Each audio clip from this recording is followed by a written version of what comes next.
بسم اللہ الرحمن الرحیم۔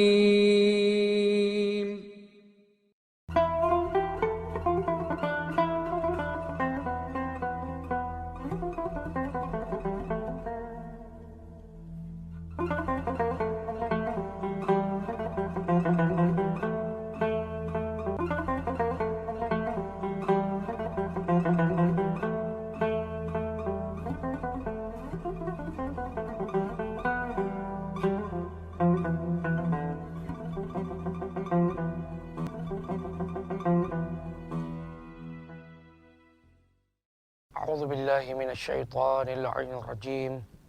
بسم اللہ الرحمن الرحیم، الحمد للہ رب العالمین، والصلاة والسلام علی النبی الہاشمی، نبی رحمت اللہ وکلمت نورہ ووالد ہدات رحمتہ ابی الزہراء وابی القاسم محمد، اللہم صل علی محمد وآل محمد وعجل فرجہم ولا سيما بقية الله في الأراضين واللعنة الدائمة على أعدائهم أجمعين. أما بعد فقد قال رسول الله صلى الله عليه وآله بسم الله الرحمن الرحيم: من مات ولم يعرف إمام زمانه مات ميتة جاهلية. بسم الله الرحمن الرحيم. اللهم كل وليك الحجة ابن الحسن صلواتك عليه وعلى آبائه في هذه الساعة وفي كل ساعة وليا وحافظا وقائدا وناصرا ودليلا وعينا حتى تسكنه أرضك طوعا وتمتعه فيها طويلا. اللهم صل على محمد وآل محمد وعجل فرجهم. ناظرین کرام، السلام علیکم ورحمۃ اللہ وبرکاتہ۔ ہم آپ کا اپنے اس پروگرام معرفت امام زمانہ عجل اللہ تعالی فرج الشریف اور ماہ رمضان میں خیر مقدم کرتے ہیں، اور یہ ہمارے اس پروگرام کی 13ویں قسط ہے، جس میں اپنے موضوع کو اور واضح کرنے کی کوشش کی جا رہی ہے۔ کل کی 12ویں قسط میں یہ عرض کیا گیا کہ دعا افتتاح جو کہ 3 حصوں کے اوپر مشتمل ہے، پہلا حصہ حمد و ثنا و تسبیح پروردگار کا ہے، دوسرا حصہ صلوات و درود و سلام ہے اہل بیت اطہار علیہم الصلاۃ والسلام پر، اور تیسرا حصہ سرکار امام زمانہ عجل اللہ تعالی فرج الشریف سے براہ راست مرتبط ہے اور ان کے سلسلے سے گفتگو ہے۔ جیسا کہ عرض کیا کہ اس تینوں ہی حصے میں یعنی پوری دعا میں اہل بیت اطہار علیہم الصلاۃ والسلام موجود ہیں۔ اس دعا کا شروع کا جو فقرہ تھا کہ بار الہ اللہم انی افتتح الثناء بحمدک، تیری حمد سے تیری ثنا شروع کر رہا ہوں، تیری تعریف کر رہا ہوں، تیری تمجید کر رہا ہوں۔ جس میں کتاب شریف کی وہ عظیم روایت نقل کی آپ کے سامنے، کتاب کافی میں پہلی جلد میں یہ حدیث موجود ہے، جس میں امام موسیٰ کاظم علیہ السلام فرماتے ہیں کہ امام جعفر صادق علیہ السلام نے فرمایا: ان اللہ خلقنا فاحسن خلقنا وصورنا فاحسن صورنا وجعلنا خزانہ فی سمائہ وارضہ۔ امام علیہ السلام فرماتے ہیں کہ پروردگار عالم نے ہمیں خلق کیا ہے تو بہترین انداز میں خلق کیا ہے۔ اس جملے سے بہرحال یہ واضح ہو جاتا ہے کہ اہل بیت علیہم السلام اللہ یا خدا نہیں ہے، خالق ان کا بھی وہی ہے جو ہمارا ہے، ان کا بھی خالق پروردگار عالم ہے، خدائے وحدہ لا شریک ہے۔ پھر امام علیہ السلام فرماتے ہیں کہ ہماری تصویر بنائی، اس خدا نے صورت کو بنایا، شکل کو بنایا تو بہترین انداز میں بنایا۔ پھر امام علیہ السلام فرماتے ہیں کہ پروردگار عالم نے اپنا خازن اگر کسی کو بنایا ہے، خازن یعنی جمع کرنے والا، جس کے پاس ہم اپنی چیزوں کو اسٹور کرائیں، رکھیں، جسے نگہبان بنا دیا جائے، اپنے خزانے کا، خزانچی جسے ہم کہتے ہیں۔ امام فرماتے ہیں کہ پروردگار نے ہم اہل بیت علیہ السلام کو بنایا ہے۔ صرف زمین پہ ہم پروردگار عالم کے خازن یا خزانچی نہیں ہیں، بلکہ زمین پر بھی ہیں، آسمان پر بھی ہیں۔ تمامی کائنات میں، پوری دنیا میں، عالمین میں جتنے بھی عالم کو پروردگار رب العزت نے خلق فرمایا ہے، ان سارے عالم کا، ساری دنیا کا خازن اور خزانچی اور ذمہ دار پروردگار عالم نے ہمیں بنایا ہے۔ یعنی جسے جو بھی ملے گا ہم عطا کریں گے، ہمارے وسیلے سے ملے گا، ہمارے ذریعے سے ملے گا۔ دینے والا بہرحال پروردگار عالم ہے، خدا عطا کرے گا، لیکن خدا دے گا تو خدا نے ہمیں ید اللہ بنایا ہے، اللہ کے ہاتھ یہی ہیں، پروردگار عالم انہی کے ذریعے سے عطا کرتا ہے۔ تو امام نے فرمایا کہ ہمیں پروردگار نے خازن قرار دیا ہے، بنایا ہے۔ اس کے بعد امام فرماتے وَلَنَا نَطَقَتِ الشَّجَرَةُ، درخت نے ہمارے ہی لیے کلام کیا ہے، ہم سے ہی کلام کیا ہے، ہمارے ذریعے سے کلام کیا ہے۔ خدا نے کسی سے بھی کلام کیا ہو، اہل بیت اطہار علیہ السلام کے ذریعے سے خدا نے کلام کیا ہے، اس لہجے میں گفتگو کیا ہے، جس سے بھی بات کی ہو پروردگار عالم نے اہل بیت علیہ السلام کے وسیلے سے کلام کیا۔ خدا محتاج نہیں تھا، لیکن یہ اس کا ارادہ ہے، یہ اس کی مشیت ہے، یہ اس کی مرضی ہے کہ وہ یہ چاہتا ہے کہ میں اپنی ساری چیزوں کے لیے کسی کو درمیان میں رکھوں، اور جسے اس نے درمیان میں رکھا ہے وہی اہل بیت اطہار علیہ السلام ہے۔ پروردگار محتاج اور مجبور نہیں ہے، اس کی مشیت ہے، اور جب پروردگار ایسا کر رہا ہو تو پھر کسی کو سوال کرنے کا حق نہیں ہے کہ خدایا تو نے اہل بیت علیہ السلام کو وسیلہ کیوں بنا لیا، چونکہ پروردگار اس سوال کو پہلے ہی نابود کر چکا ہے، ختم کر چکا ہے، روک چکا ہے، لبوں پہ قفل کر چکا ہے، تالے لگا چکا ہے۔ لا یسأل عما یفعل وہم یسألون، کسی کو بھی اللہ سے پوچھنے کا حق نہیں ہے کہ میرے معبود تو نے ایسا کیوں کیا، اللہ تو نے کیوں ایسا بنا دیا، کیوں ایسا انتظام بنایا، کیوں اہل بیت علیہ السلام کو وسیلہ بنایا۔ پھر امام فرماتے ہیں وَبِعِبَادَتِنَا عُبِدَ اللَّهِ وَلَوْلَانَ مَا عُبِدَ اللَّهِ، ہماری عبادت سے اللہ کی عبادت ہوئی، اللہ محتاج نہیں تھا، اللہ کو ضرورت نہیں تھی اس چیز کی، لیکن خدا یہ چاہتا ہے کہ اگر میری عبادت ہو تو ان کی عبادت کو دیکھ کر کے ہو، اگر کسی کے پاس میری عبادت کا سلیقہ ہو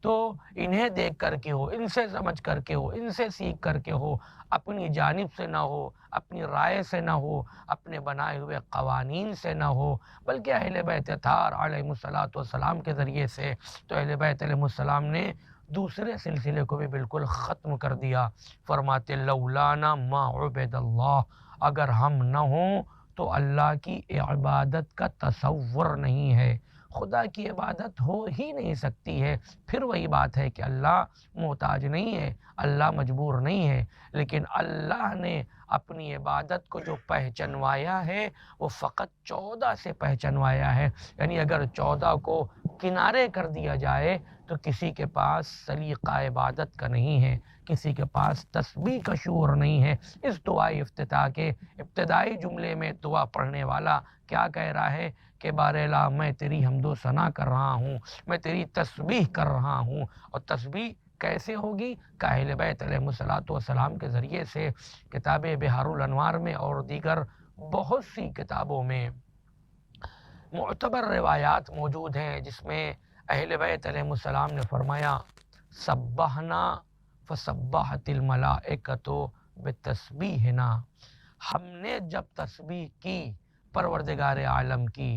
تب ملائکہ نے ہماری تسبیح کو سن کے تسبیح کیا ہے۔ یہ ایک مرحلہ ہے۔ اس کے علاوہ اسی مضمون کی دوسری بھی روایت ہے جس میں امام علیہ السلام نے ڈائریکٹ نہیں کہا کہ ہماری تسبیح کو سن کے ملائکہ نے تسبیح کیا، بلکہ اس حدیث کے عظیم جملے ہیں جہاں امام علیہ السلام نے فرمایا سبحنا فسبحت شیعتنا بتسبیحنا وسبحت الملائکۃ بتسبیح شیعتنا، کہ ہم نے تسبیح کیا، ہماری تسبیح سن کر کے ہمارے شیعوں نے تسبیح کیا، اور ہمارے شیعوں کی تسبیح کو سن کر کے ملائکہ نے تسبیح کیا، فرشتوں نے تسبیح کیا۔ اور پھر انسان کو یہ یاد رہنا چاہیے کہ یہ ذوات مقدسہ اس لیے تسبیح نہیں کر رہی ہیں کہ اگر یہ زیادہ سے زیادہ تسبیح کریں تو پروردگار ان کو جنت میں اعلیٰ مقام عطا کر دے۔ اس لیے تسبیح یہ نہیں کر رہے ہیں کہ فرشتوں کی طرح سے یا پرندوں کی طرح سے یا کسی اور مخلوق کی طرح کہ اگر یہ تسبیح پروردگار سے غافل ہو جائیں تو ان کے مقام میں کوئی کمی ہو جائے گی، جیسا کہ روایات موجود ہیں، کتابوں میں معتبر روایات ہیں کہ امام نے فرمایا کہ پرندے بھی، طائر بھی، چڑیا بھی یہ پروردگار عالم کی تسبیح کرتے رہتے ہیں، اور جس لحظہ یہ پروردگار عالم کی تسبیح سے غافل ہوتے ہیں اس لحظہ ان کا شکار ہو جاتا ہے، ان کو شکار کر لیا جاتا ہے۔ روایات اس طریقے کی بہت ہی زیادہ موجود ہیں۔ تو یہ بھی مقام اہل بیت علیہ السلام کا نہیں، پھر یہ تسبیح کیوں کر رہے ہیں؟ تو بالکل واضح سا جواب ہے کہ ان کو پروردگار عالم نے اس لیے بنایا ہے کہ ان کو دیکھ کر ان کو مخلوق اپنی اوقات اور اپنے مختصر سے ظرف کے مطابق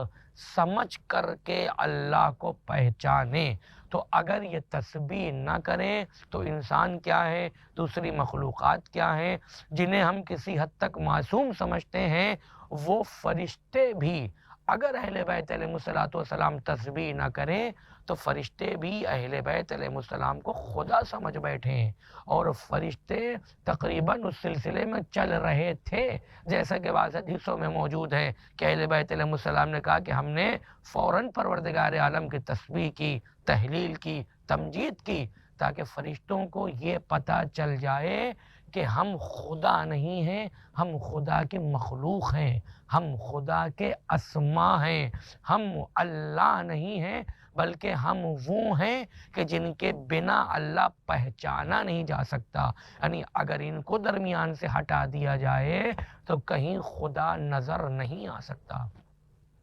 تو اس پہلے سلسلے میں بھی یہ ساری چیزیں موجود ہیں کہ ہم جو حمد و ثنا تسبیح کر رہے ہیں تو کس کے ذریعے سے؟ اہل بیت علیہ السلام کے ذریعے سے۔ دوسرا سلسلہ اس دعا افتتاح کا جو ہے وہ محمد و آل محمد علیہ وآلہ السلام پر درود و سلام کا ہے، صلوات کا ہے۔ اور تیسرا سلسلہ جو ہے وہ براہ راست ہمارے زمانے کے امام سے مرتبط اور متعلق ہے، اور انہی چند دلیلوں کے سبب اور دعاؤں اور کلمات کے سبب اس موضوع کا انتخاب کیا گیا ہے کہ ماہ رمضان میں امام زمانہ عجل اللہ تعالی فرجہ شریف کی معرفت، ان کو پہچاننا، ان کو سمجھنا، چونکہ ماہ رمضان میں ایک خاص اہتمام ہے۔ اس عظیم دعا کے جب دو سلسلے اور مرحلے گزر جائیں تو تیسرا سلسلہ جو بالکل ہمارے زمانے کے امام علیہ السلام سے مرتبط ہے۔ امام فرماتے ہیں اللہم وصلی علی ولی امرک، کہ بار الہا تو اپنے ولی امر پا درود بھیج، صلوات بھیج۔ اور بہرحال یہ وہ مقام ہے، یہ وہ منصب ہے جسے پروردگار عالم نے فقط اور فقط 14 معصومین علیہ السلام سے مختص کیا ہے۔ باقی کسی بھی غیر کے لیے، کسی بھی انسان کے لیے اس طریقے کی لفظیں استعمال کرنا درست نہیں ہے۔ پھر امام فرماتے ہیں القائم المؤمل، اپنے اس ولی امر کے اوپر درود و صلوات و سلام بھیج جو کہ قائم ہیں، تیرے دین کا قیام کرنے والے ہیں، المؤمل، جن کے لیے دعا کی جا رہی ہے، جن کے آنے کی امید ہے، توقع ہے،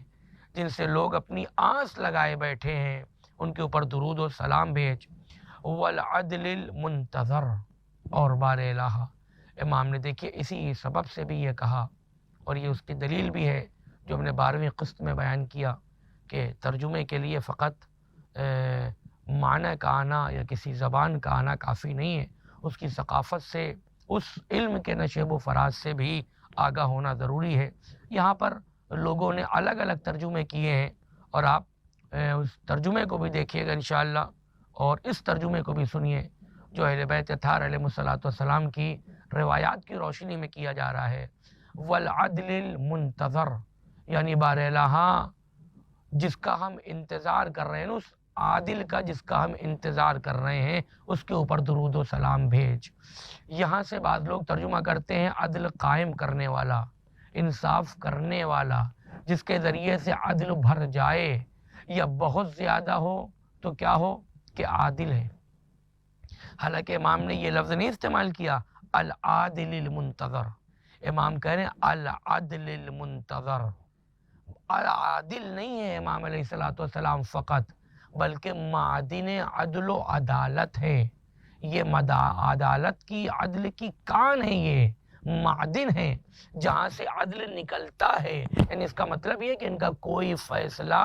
کسی بھی صورت میں، جاگنے کی صورت میں ہو، سونے کی صورت میں ہو، لوگوں کے ساتھ مشغول ہوں کہ الگ ہوں، فری ہوں، خالی ہوں، کسی بھی طریقے سے ایسا نہیں ہو سکتا کہ کوئی بھی لمحہ، کوئی بھی پہلو، کوئی بھی لحظہ خلاف عدل ہو یا عدل سے خالی ہو۔ پھر اس دعا میں عظیم جملہ ہے والعدل المنتظر، جیسا کہ عرض کیا کہ عادل کا نہیں کہ جس کا انتظار ہو رہا ہے، عدل قائم کرنے والے کا نہیں، بلکہ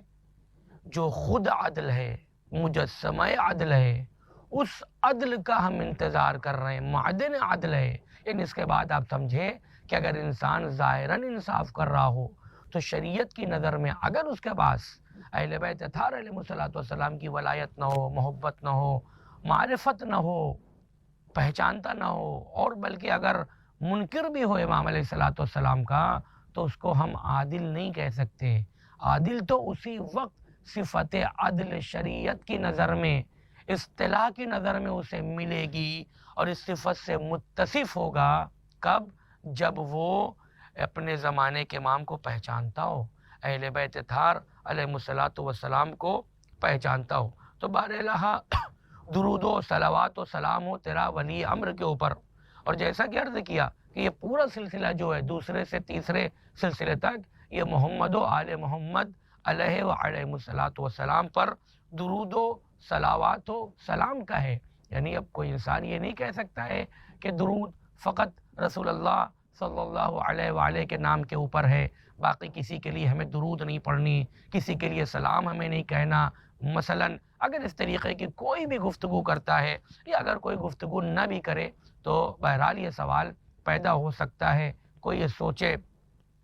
کہ درود تو صرف رسول اللہ صلی اللہ علیہ وآلہ کے لیے ہے، باقی کسی اور کے لیے نہیں ہے۔ یعنی اب اگر 13 معصومین علیہ السلام کا نام آئے تو آپ علیہ السلام کہہ سکتے ہیں، آپ مثلا چپ ہو جائیں، آپ کچھ نہ کہیں، خاموش رہے، لیکن یہ ہے کہ آپ درود نہ پڑھیے، آپ صلوات نہ پڑھیے، اور یہ صرف رسول اللہ صلی اللہ علیہ وآلہ سے مختص ہے، تو ایسا نہیں ہے۔ دیکھیے 2 مرحلہ ہے۔ ایک مرحلہ پہلے تو یہ چیز کہ اس شے کے اوپر اشکال کرنے والا اس چیز کا اعتراض تو بالکل نہیں کر سکتا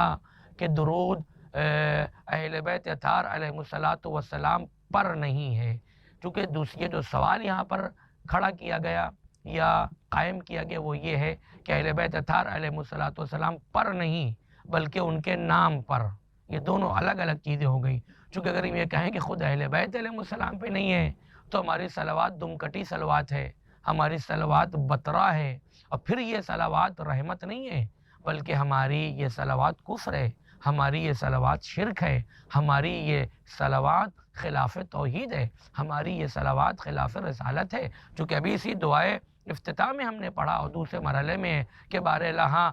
رسول اللہ پہ درود و صلوات ہو، خدایا مولائے کائنات پہ درود و صلوات ہو، امام حسن پہ، امام حسین پہ، امام زین العابدین علیہ الصلوۃ والسلام پہ تیرا درود و سلام ہو، تیری صلوات ہو۔ تو خود باقاعدہ ان کے اوپر اور حدیثیں کثرت سے بھری پڑی ہیں۔ تو مسئلہ یہ ہے کہ اہل بیت اطہار علیہ الصلوۃ والسلام کا جب نام آئے تو ان کے اوپر درود و سلام پڑھا جائے یہ افضل اور بہتر ہے یا نہ پڑھا جائے یہ افضل و بہتر ہے۔ ہم ابھی اس سے بحث نہیں کر رہے ہیں کہ ہمیں کوئی خاص کر کے کوئی ایسی حدیث دکھائے جس میں یہ لکھا ہو کہ جب امام کا نام آئے تو صلوات پڑھ دو، یہ ایک الگ بحث ہے۔ ہم اس کے اوپر گفتگو کر رہے ہیں کہ اگر ان ساری چیزوں سے چشم پوشی کر لیا جائے اور اس مسئلے کے اوپر رک کر کے گفتگو کیا جائے کہ آخر افضل کیا ہے، احسن کیا ہے، بہترین طریقہ کیا ہے کہ جب ان کا نام آئے تو صلوات پڑھیں یا ان کا نام آئے تو چپ بیٹھے رہے یا اب صرف علیہ السلام دھیرے دھیرے کہہ دیا جائے اور صلوات نہ پڑھا جائے۔ کہا کہ بہتر یہ نہیں ہے کہ خاموش رہیں، بہتر یہ نہیں ہے کہ کچھ اور ہم کرنے لگیں، بہتر اور افضل تو یہی ہے کہ جب ان کا نام آئے تو درود و صلوات پڑھا جائے، چونکہ درود و صلوات انہی کے نام سے قائم ہے، انہی کے نام سے باقی ہے کہ کوئی ایک ایسا انسان ہو جو رسول اللہ صلی اللہ علیہ وآلہ کو تو پہچانتا ہو، اپنے ذوق ناقص میں جانتا ہو، ان سے محبت کرتا ہو، اور جو ان کے سلسلے کے اور نسل کے 13 معصومین علیہم الصلوۃ والسلام ہیں ان کا منکر ہے، ان کا انکار کرتا ہے، ان کا بغض اپنے دل میں رکھے ہوا ہے، تو اب وہ چاہے جتنی صلوات پڑھے، چاہے جس انداز میں پڑھ دے، چاہے جتنی اچھی جگہ کے اوپر پڑھے، چاہے وہ خانہ کعبہ میں بیٹھ کر کے درود و صلوات پڑھے، تب بھی اس کی صلوات کا کوئی ثواب نہیں ہوگا۔ اور صرف یہی نہیں کہ اسے ثواب نہ ملے گا بلکہ اس کے اس درود کا اللہ بھی دشمن ہے، اللہ کے ملائکہ بھی دشمن ہے، اللہ کے انبیاء بھی دشمن ہیں، اور خود رسول اللہ صلی اللہ علیہ وآلہ بھی اس کے دشمن ہیں، چونکہ غلط صلوات بھیج رہا ہے، چونکہ صلوات جن سے قائم ہیں ان کے اوپر نہیں بھیج رہا ہے۔ تو بہرحال یہ 13 وہ ہیں جن سے صلوات قائم ہیں، جن کے وجود سے صلوات قائم ہیں، جن کے وجود سے رسول اللہ صلی اللہ علیہ وآلہ سمجھ میں آتے ہیں، جنہوں نے ہمیں یہ سلیقہ عطا کیا کہ ہم اللہم صلی علی محمد وآل محمد وعجل فرجہم یہ ساری چیزیں کہیں، تو جن سے مرتبط ہیں ان کے نام پہ نہ پڑھیں۔ یا کوئی انسان اس طرح سے تبلیغ کرنے کی کوشش کرے دین کی کہ اہل بیت علیہ السلام کا نام آئے تو آپ صلوات نہ پڑھیے، اہل بیت علیہ الصلوۃ والسلام نماز ہے تو نماز کا وقت بڑا محدود ہوتا ہے، آپ امام زمانہ عجل اللہ تعالیٰ فرج شریف کے لیے دعا نہ کریے حلقہ بنا کے، نعوذ باللہ نستجیر باللہ۔ تو یہ دین کی تبلیغ اس طرح سے نہیں ہو سکتی کہ ہم اہل بیت علیہ السلام کو الگ کر دیں اور اپنے نماز روزے کو الگ کر دیں۔ یہ ایک الگ سا موضوع ہے جو درمیان گفتگو آ گیا تو اسے عرض کر دیا گیا، تفصیل میں انشاءاللہ کبھی اور کسی موقع کے اوپر مزید گفتگو ہوگی۔ تو صلوات جیسا کہ عرض کیا کہ اہل بیت اطہار علیہم الصلوۃ والسلام کا جب نام آئے تو درود پڑھنا بہتر ہے اور احسن ہے، افضل ہے، اور اہل بیت علیہم الصلوۃ والسلام کا اگر کوئی یہ کہے کہ صرف نبی کا جب نام آئے تب آپ صلوات پڑھیے باقی جگہوں کے اوپر نہیں ہے، تو پھر حدیثوں میں تو یہ بھی موجود ہے کہ جب پھول کو سونگھو، گلاب کو سونگھو، تو نبی نے فرمایا کہ اگر میرے اوپر درود و سلام اور صلوات نہیں بھیجی تو اس نے میرے اوپر جفا کیا۔ انسان کو جب چھینک آ رہی ہو تو اس وقت بھی صلوات پڑھنا مستحب ہے۔ اس کے علاوہ بہت سے امور ہیں، اور ان ساری چیزوں سے اگر اعراض اور چشم پوشی کر لیا جائے تو ایک بات اپنے آپ میں بہت ہی اہم ہے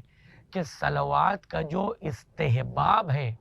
یعنی جو ہم یہ کہتے ہیں کہ صلوات پڑھنا مستحب ہے، یہ اس کا استحباب غیری نہیں ہے کہ کسی وجہ سے مستحب ہو رہی ہے، صلوات کا استحباب نفسی ہے، یعنی بذات خود صلوات پڑھنا مستحب ہے۔ انسان ہمیشہ پڑھتا رہے، ہر مقام کے اوپر پڑھتا رہے، ہر لہجہ پڑھتا رہے، اور چہ جائے کہ ان لوگوں کا نام آئے کہ جو صلوات کی بقا ہیں، جنہوں نے صلوات کے درست طریقے کو بیان کیا ہے اور جن کے ذریعے سے یہ پورا سلسلہ ہے۔ تو امام علیہ الصلوۃ والسلام نے فرمایا والعدل المنتظر، اور خدایا اس عدل کے اوپر صلوات بھیج کہ جس کا ہم انتظار کر رہے ہیں. فقط عادل نہیں ہے، عدل ہے، وہ مجسمہ عدل ہے. وَحُفَّهُ بِمَلَائِكَتِكَ الْمُقَرَّبِينَ، اور خدایا اپنے مقرب فرشتوں کے ذریعے سے میرے امام کی حفاظت فرما، اپنے مقرب فرشتوں کے حصار میں میرے امام علیہ الصلاۃ والسلام کو رکھ. اور یہاں پر یہ اہم نقطہ بھی بیان کرنا بہت ضروری ہے کہ ہمیشہ جو ہم یہ لفظ سنتے ہیں کہ ملک مقرب، ملائکہ مقربین، تو یہ کیسے مقرب ہو گئے، یہ کیسے مقربین ہو گئے کہ دوسرے سارے فرشتوں کے مقابلے میں یہ اللہ سے زیادہ نزدیک ہے؟ تو اس کا جواب بہت ہی مختصر اگر دیا جائے تو یہ ہے، جیسا کہ اہل بیت اطہار علیہ الصلاۃ والسلام نے فرمایا کہ جس نے ہماری ولایت کو جتنا زیادہ قبول کیا، جو جتنا زیادہ ہمارے سامنے سراپا تسلیم ہوا، جس بھی طریقے سے ہم نے گفتگو کیا، ہماری ولایت کو پیش کیا گیا، اس نے اس کو تسلیم کیا ہو اور اس کے سامنے چوں چرا نہ کیا ہو، کسی بھی طریقے کا کوئی بھی مسئلہ نہ کھڑا کیا ہو، جیسے جیسے اس نے اپنے تسلیم اور معرفت اور ولایت کی قبولیت کے مرتبے کو بڑھایا ہے، ویسے ویسے وہ اللہ سے نزدیک ہوتا گیا. تو اسی وجہ سے بعض ملائکہ مقرب ہیں اور بعض ملائکہ مقرب نہیں ہیں. تو یہ جو ملائکہ مقربین ہیں یعنی وہ فرشتے جن کے پاس اہل بیت اطہار علیہ الصلاۃ والسلام کی معرفت ان غیر مقرب فرشتوں کے مقابلے میں زیادہ تھی، تو ان فرشتوں کو پروردگار نے ملائکہ مقربین بنایا ہے. وَحُفَّهُ بِمَلَائِكَتِكَ الْمُقَرَّبِينَ وَأَيِّدْهُ بِرُوحِ الْقُدُسِ یا رب العالمین. اے میرے پروردگار، میرے امام کی تسدید فرما، تائید فرما، مدد فرما. کس کے ذریعے سے؟ روح القدس کے ذریعے سے. اب یہ ایک الگ سا موضوع ہے کہ روح القدس کیا ہے، جن کے لیے صرف ایک حدیث کو بیان کریں گے، اور پہلے بھی اس کے اوپر مختصر سی گفتگو ہوئی ہے، جس میں کتاب کافی شریف میں شیخ کلینی رحمۃ اللہ علیہ نے امام موسیٰ کاظم علیہ الصلاۃ والسلام سے اس حدیث کو نقل فرمایا ہے. بلکہ ابو بصیر کہتے ہیں کہ امام صادق علیہ الصلاۃ والسلام سے یہ روایت ہے، اور یہ اس وقت امام کی خدمت میں حاضر ہوئے جب جس سال امام موسیٰ کاظم علیہ الصلاۃ والسلام کی ولادت ہوئی. امام کی خدمت میں حاضر ہوئے اور پھر یہ امام سے سوال کرنے لگے، کہنے لگے مولا جعلت فداک، میری جان آپ پہ قربان ہو جائے، یہ بتائیں کہ کیا جبرائیل یا جس روح کی بات ہو رہی ہے یہ روح ملائکہ میں سے نہیں ہے؟ تو امام علیہ الصلاۃ والسلام نے کہا کہ نہ، اس روح سے مراد ملائکہ نہیں ہے، اس روح سے مراد جبرائیل بھی نہیں ہے. کیوں؟ اس لیے کہ جبرائیل من الملائکہ، اس لیے کہ جبرائیل صنف ملک سے ہیں، صنف ملائکہ سے ہیں، فرشتوں میں ہیں. اور یہ روح کیا ہے؟ خلق اعظم من الملائکہ، یہ پروردگار عالم کی مخلوق ہے، لیکن ایسی مخلوق ہے کہ جو جناب جبرائیل سے اور فرشتوں سے، جناب میکائیل سے بعض حدیثوں میں آیا ہے، یعنی سارے فرشتوں سے کیا ہے؟ افضل ہے. فرشتوں میں نہیں ہے بلکہ ان سے بھی ایک اعظم مخلوق ہیں. اس کے بعد امام نے کہا کہ کیا تم نے پروردگار عالم کے اس قول کو نہیں دیکھا؟ تنزل الملائکۃ والروح، ملائکہ اور روح نازل ہوتے ہیں، یعنی ملائکہ الگ ہیں اور روح الگ ہیں. حدیثوں میں موجود ہے کہ یہ روح القدس جن سے تسدید و تائید ہوتی تھی محمد و آل محمد علیہ وعلیہ الصلاۃ والسلام کی، یہ روح القدس رسول اللہ صلی اللہ علیہ وآلہ کے ساتھ اور ان کے بعد ان معصومین علیہ الصلاۃ والسلام کے ساتھ ہمیشہ رہی ہے، جن سے ان کی تسدید و تائید ہوتی ہے. لیکن اگر اس جملے کے اوپر خاموش ہو جایا جائے اور آگے بڑھ جایا جائے تو ہو سکتا ہے کسی کے دماغ میں یہ تصور پیدا ہو. اور بہرحال ابھی یہ موقع اور محل نہیں ہے کہ ہم اس چیز کو بہت ہی واضح کر کے بیان کر پائے. بہت سی مجبوریوں کے تحت بہت ہی مختصر لفظوں میں عرض کر رہے ہیں کہ کم سے کم اگر یہ سوال ہمارے دماغ میں پیدا ہو کہ کیا یہ روح القدس کوئی ایسی چیز ہے جو اہل بیت علیہ الصلاۃ والسلام سے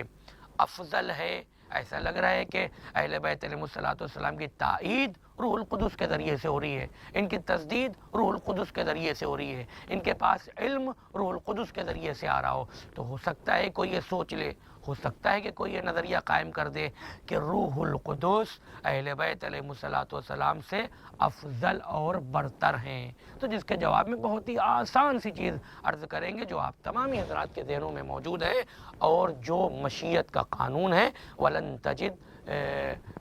لسنت اللہ تبدیلا، اور پروردگار عالم کی سنت اور قانون میں کسی قسم کی کوئی تبدیلی نہیں ہوتی ہے۔ پروردگار نے قانون بنایا ہے، اس قانون کا نام ہے کہ محمد و آل محمد علیہ وعلیہ الصلاۃ والسلام پروردگار کی ساری مخلوق سے جسے غیر خدا کہا جائے سب سے افضل اور برتر ہیں۔ تو اب اگر ہمارے پاس کوئی ایسی دلیل نہ بھی ہو یا ہم یہاں پر کوئی ایسا جواب نہ بھی دیں، وہ روایات آپ کے سامنے پیش نہ کریں کہ کیسے روح القدس سے افضل ہیں، تب بھی آپ کے پاس آپ کے وجدان میں، آپ کے ضمیر میں، آپ کے وجود میں اور آپ کے فطرت میں اللہ کا یہ قانون موجود ہے کہ پروردگار عالم نے اہل بیت اطہار علیہ الصلاۃ والسلام سے برتر اور افضل کسی بھی چیز کو نہیں بنایا۔ تو یاد رکھیے، کبھی بھی آپ کسی دعا کو پڑھیے، آپ نماز میں جملوں کو پڑھیے، آپ قرآن مجید کو پڑھیے، کچھ بھی پڑھیے آپ، اور کہیں سے اگر آپ کے دماغ میں شک آ جائے، شائبہ ہو، کوئی ایسی کیفیت پیدا ہو جائے، کسی جملے سے آپ کو یہ ایسا لگنے لگے کہ شاید یہ چیز اہل بیت علیہ الصلاۃ والسلام سے افضل ہے، یا یہ اس جملے سے سمجھ میں آ رہا ہے کہ اہل بیت اطہار علیہ الصلاۃ والسلام سے افضل ہے یہ چیز اور اہل بیت علیہ الصلاۃ والسلام مفضول ہیں، تو فوراً آپ پلٹیے اپنے فطرت کی طرف، اپنے ضمیر کی طرف، اللہ کی سنت اور قانون کی طرف، اس کے حکم کی طرف اور اس کے اس عظیم قانون کی طرف کہ اہل بیت اطہار علیہ الصلاۃ والسلام سے افضل کوئی چیز پروردگار عالم نے نہیں بنائی۔ ہاں، میرے سمجھ میں یہ چیز نہیں آ رہی ہے، ہم اس کو طے نہیں کر پا رہے ہیں، یہ ایک دوسری چیز ہے، لیکن ایک قانون ہمارے پاس ہے جو قانون کبھی بدل نہیں سکتا ہے، وہ یہ ہے کہ اہل بیت اطہار علیہ الصلاۃ والسلام سب سے افضل اور برتر ہیں۔ اس کے علاوہ بہت سی روایات اور حدیثیں موجود ہیں، میں اس بات کی دلیل کے طور پر انشاءاللہ اس کو کسی اور موقع کے اوپر مناسب موقع فراہم ہو تو وہاں پر بیان کرنے کی کوشش کی جائے گی۔ تو پھر امام نے فرمایا کہ بہرحال ہاں، امام زمانہ عجل اللہ تعالیٰ فروج الشریف کی تسدید و تائید فرما روح القدس کے ذریعے سے، اللہم اجعلہ الداعی الی کتابک والقائم بدینک، بہرحال تو اس حجت آخر کو، ہمارے زمانے کے امام کو اپنی کتاب کی طرف دعوت دینے والا قرار دے۔ دیکھیے، ہمارے دعا کرنے یا نہ کرنے سے کوئی فرق پڑنے والا نہیں ہے۔ اہل بیت علیہ الصلاۃ والسلام کی صفت یہی ہے، جیسا کہ زیارت جامع شریفہ کبیرہ میں موجود ہے۔ امام علیہ السلام نے فرمایا، السلام علی الدعاة الی اللہ والادلاء علی مرضات اللہ والمستقرین فی امر اللہ۔ یہ سارے جملے ہیں، یعنی امام کہتے ہی اسے ہیں جو فقط خدا کی طرف بلائے، جس کے کسی فعل، قول، تقریر، لہجے سے غیر خدا کی طرف دعوت نہ ہو، مستحیل ہو، مشکل ہو، محال ہو، اس کا تصور جرم ہو جائے۔ اہل بیت علیہ الصلاۃ والسلام وہ ہیں جن کے وجود سے توحید سمجھ میں آتی ہے، جن کے ہر فعل سے، ہر قول سے خدا سمجھ میں آتا ہے، اور خلاف اس کے علاوہ کوئی بھی قدم اہل بیت علیہ الصلاۃ والسلام کا نہیں ہوتا ہے۔ لیکن ہاں، جب ہم دعا کریں گے تو ہمیں بھی ثواب ملے گا، ہم بھی اس چیز میں شامل ہوں گے، اور انشاءاللہ اپنے زمانے کے امام علیہ الصلاۃ والسلام کے ساتھ ہوں گے۔ اور یہاں پر یہ مطلب قطعاً نہیں ہے کہ ابھی امام علیہ الصلاۃ والسلام اللہ کی کتاب کی طرف بلانے والے نہیں ہیں۔ جب ہم دعا کریں گے، سارے مومنین مل کے دعا کریں گے، تو پروردگار ان کو یہ منصب عطا کر دے گا۔ اور یہ اس وجہ سے بھی خاص کے یہاں پر رکے، خاص کر کے چونکہ بعض لوگوں کا یہ نظریہ ہے، یہ فکر ہے ایک رائج سی بعض لوگوں کا یہ کہنا ہے کہ اہل بیت علیہ الصلوۃ والسلام نے جب اس دنیا میں مشقت کی، زحمت کی، پروردگار عالم کی خلوص کے ساتھ عبادت کی، تو پروردگار عالم نے ان کو منصب عطا کیا، استغفر اللہ۔ اگر اس کو ہم اپنے علماء سے، اپنے مراجع سے اگر دریافت کریں تو واقعاً یہی جواب آئے گا کہ یہ بات کفر کے مساوی ہے، یہ بات شرک کے مساوی ہے، یہ بات انسان کو توحید سے باہر کر دیتی ہے، یہ بات انسان کو ولایت سے خارج کر دیتی ہے، شیطان کی ولایت کی طرف لے جا سکتی ہے۔ یہ میں صرف عرض کر رہا ہوں، اگر اس کے دلیل کے اوپر گفتگو ہو تو مفصل گفتگو ہوگی، اور اگر کسی صاحب کو کسی بھی طریقے کا سوال ہو تو وہ براہ راست سوال کر سکتے ہیں، پوچھ سکتے ہیں، دریافت کر سکتے ہیں۔ اس کی دلیلیں کثرت سے پائی جاتی ہیں۔ تو ایسا قطعاً نہیں ہے کہ اہل بیت علیہ الصلوۃ والسلام نے اس دنیا میں کچھ کیا ہو اس کے بعد پروردگار نے یہ منصب عطا کیا ہو، جیسے کہ ہمارے جیسے بعض مجلس پڑھنے والے حضرات، ذاکرین، خطبہ ممبروں پہ بیان کر دیتے ہیں، وہ کسی بھی انداز میں بیان کرے، بہرحال کہ جب انہوں نے عبادت کیا تو پروردگار نے ان کو کوئی منصب دیا۔ یہ بالکل غلط ہے، قطعاً غلط ہے۔ پھر یہ کیا ہو رہا ہے کہ ایک آیت مثلا شب ہجرت میں آ رہی ہے، ایک آیت مثلا خیبر کا ذکر کر رہی ہے، ایک آیت ہے جو مثلا غدیر کا جس میں تذکرہ ہو رہی ہے، سب کیا ہو رہا ہے کہ یہ ایسا نہیں ہے کہ اس وقت امام نے کچھ کیا، امام کسی مرحلے میں پاس ہو گئے اور اس کے بعد اللہ نے ان کو منصب دے دیا، نہ، بلکہ جب سے پروردگار نے ان ذوات مقدسہ کو خلق کیا ہے اسی وقت سے پروردگار نے ان کو یہ ساری چیزیں عطا کر دی تھیں، لیکن جب اس دنیا میں پروردگار عالم نے ان ذوات مقدسہ کو بھیجا، چونکہ یہ اسباب و مسببات کی دنیا ہے، جسے ہم کہتے ہیں سسٹم کے تحت ہے، سسٹمیٹک دنیا ہے یہ، تو اس سسٹم کے تحت جب کوئی واقعہ ہوتا گیا تب تک اس منصب کا اعلان کیا ہے، منصب نہیں دیا ہے اس وقت کہ ہم یہ کہیں کہ میرے مولا کو غدیر میں مولا بنایا ہے، نہ، جسے ہمیشہ سے مولا بنایا تھا پروردگار نے، اس شے کا سرکار دو عالم صلی اللہ علیہ وآلہ نے غدیر میں اعلان کیا ہے، ایسا نہیں کہ اس وقت منصب مل رہا ہے۔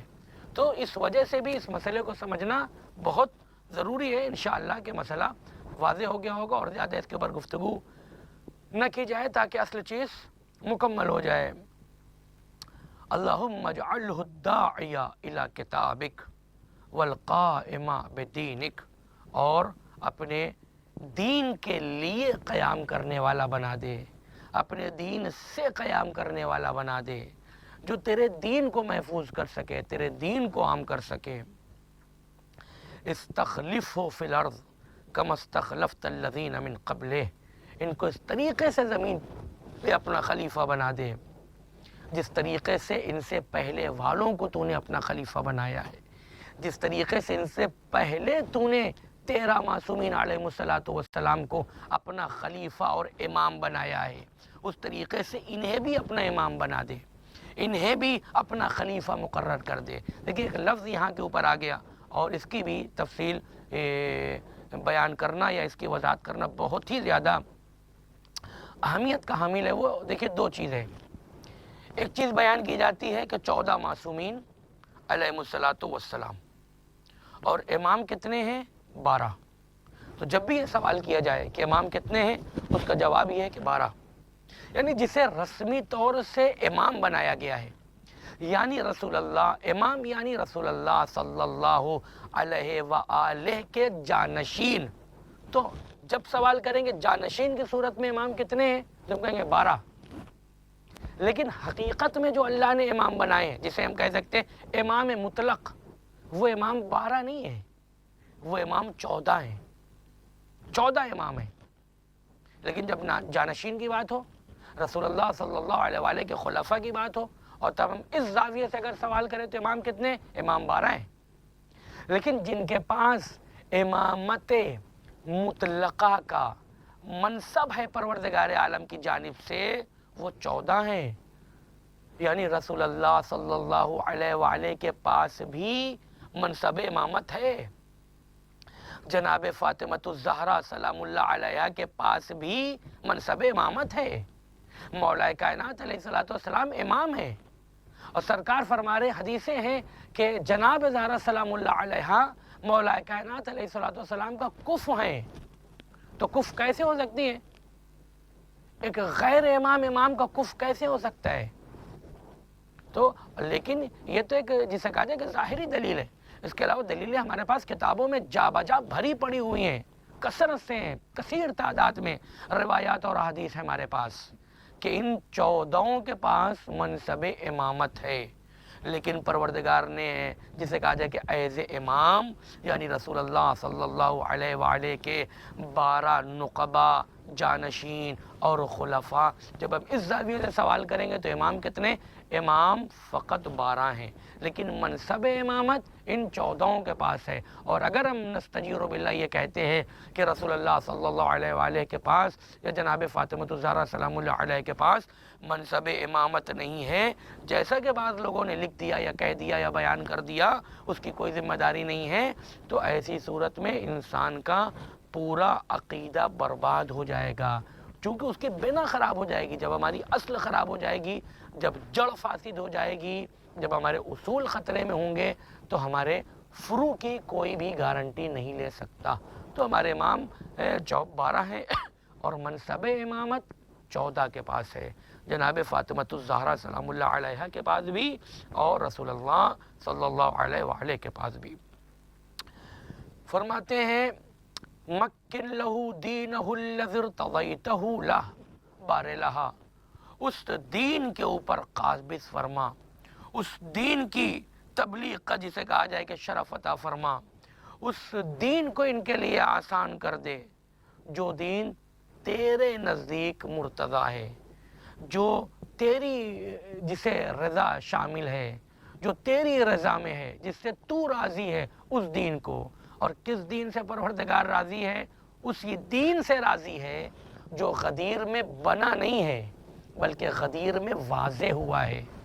غدیر میں اس کے تکمیل کی سند دی گئی ہے، کہ جہاں قرآن مجید کہہ رہا ہے الیوم اکملت لکم دینکم، کہ آج میں تمہارے دین کو مکمل کر رہا ہوں، آج میں تمہارے دین سے راضی ہو رہا ہوں۔ تو یہ آج ایسا مسئلہ نہیں ہے کہ دین مکمل ہونا، چونکہ یہ جو اعلان ولایت ہے، غدیر ہے، مولا کائنات علیہ السلام کا سلسلہ، جب تک اس کو نہ لایا جائے تب تک دین ناقص ہے، یا درست تعبیر کے مطابق کہا جائے کہ جب تک یہ سلسلہ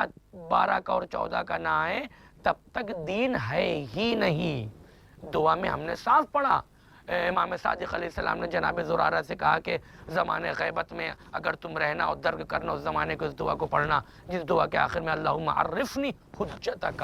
اپنے حجت کی معرفت عطا فرما، چونکہ معرفت میرے اختیار میں نہیں ہے، معرفت کسبی نہیں ہے، معرفت تیرے اختیار میں، معرفت عطا فرما۔ فَإِن لَمْ تُعَرِّفْنِي حُجَّتَكَ، اس لیے کہ بار الہ اگر تو نے اپنے حجت کی معرفت عطا نہیں فرمائی تو میں ہلاک ہو جاؤں گا، ختم ہو جاؤں گا، اپنے دین سے گمراہ ہو جاؤں گا۔ اس کے بعد کی جو توضیح ہے اور خود اس جملے کے لیے انشاءاللہ آئندہ کی قسط میں اس کے اوپر گفتگو ہوگی۔ ہمارا وقت ختم ہو گیا ہے اور ہم آپ حضرات سے اجازت چاہتے ہیں۔ والسلام علیکم ورحمۃ اللہ وبرکاتہ۔